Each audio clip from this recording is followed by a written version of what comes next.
நல்லா இருக்கு.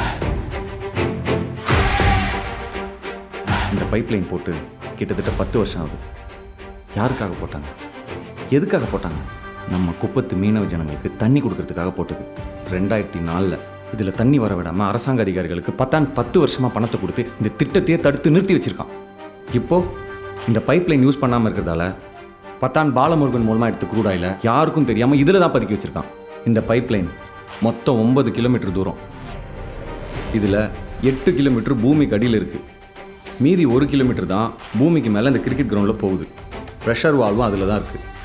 அப்போ அது வழியாக தான் என்ன? கரெக்ட். இந்த ப்ரெஷர் வால் மூலமாக தான் மொத்த க்ரூடாயிலும் உள்ளே இறக்கியிருக்கானுங்க. அதனால தான் பாலமுருகன் மற்ற எல்லா இடத்தையும் விட்டுட்டு கிரிக்கெட் கிரவுண்டில் தன்னோட ஆளுங்களை இறக்கி யாருக்கும் சந்தேகம் வரக்கூடாதுன்னு கிரிக்கெட் டோர்னமெண்ட் நடத்துகிற மாதிரி செட் பண்ணியிருக்கான்.